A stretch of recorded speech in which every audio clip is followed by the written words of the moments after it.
क्या होता है? परवश का मतलब बताओ क्या होता है? जबरदस्ती। जबरदस्ती राज किसको दे दिया?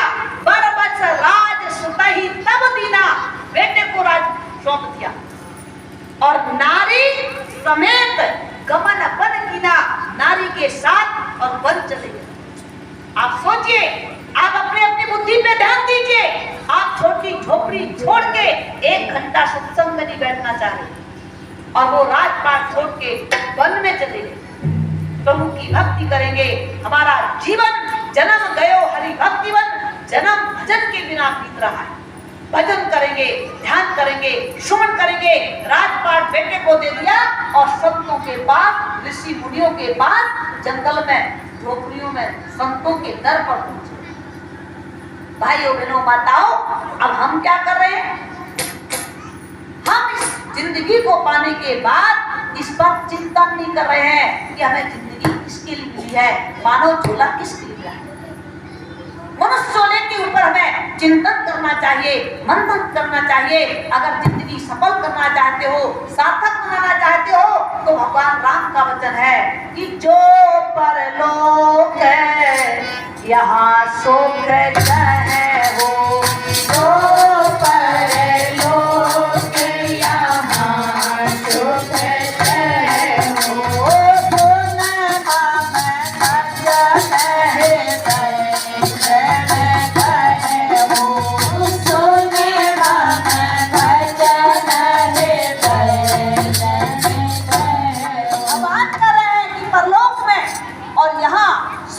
हो, आवाज करो।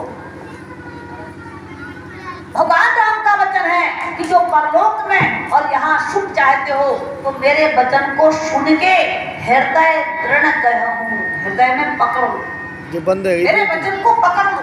और वचन क्या है? सुलभ सुखद मार्ग यह है भाई, भक्ति मोरी पुराण श्रुति बुराई। मेरी जो भक्ति है उस भक्ति में मन लगा लो। ये भगवान कह रहे हैं, मैं हाथ जोड़ रहा हूँ, मान लो मेरी बात। वचन दृढ़ गया हूँ, मेरे वचन को दृढ़ पूर्वक पकड़ लो और पकड़ लोगे तो तुम्हारी सद्गति हो जाएगी, तुम्हारा लोक भी समझ जाएगा और आगे परलोक भी समझ जाएगा। और अगर नहीं माना तो क्या होगा? नहीं माना तो क्या होगा? तो भगवान राम ने कह दिया, सो परत दुख पावही। 84 में जाना पड़ेगा, बिन सतनाम के नरक पड़ेगा, दुख का सामना करना पड़ेगा। सो परत दुख पावही और सिर धोने धोने पछताए। क्या करना पड़ेगा?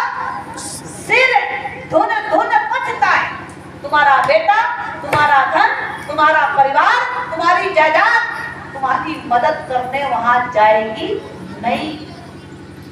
तुम्हारा भजन काम आएगा, तुम्हारा किया हुआ सत्कर्म काम आएगा, तुम्हारा किया हुआ पुण्य काम आएगा। तो अब आप बताइए, जब हमारा किया भजन काम आएगा तो वो भजन में अपना समय देना पड़ेगा कि नहीं? बोलो सही से बताओ, नहीं देना पड़ेगा ना? तो उस भजन को जान लो, वो तुम्हारे ही पास है, तुम्हारे ही हृदय में है, तुम्हारे ही मन मंदिर में है। उसको समझना है, संतों से उसको समझना है, ज्ञानी गुरुजनों। महारानी मीरा ने अगर समझा है तो बोलो संत रविदास के चरणों में उसे जाना पड़ा कि नहीं? जाना पड़ा। बोलो जाना पड़ा कि? जाना पड़ा। अगर भिलनी ने समझा है तो मदन ऋषि के दर पर उसे जाना पड़ा कि नहीं? जाना पड़ा।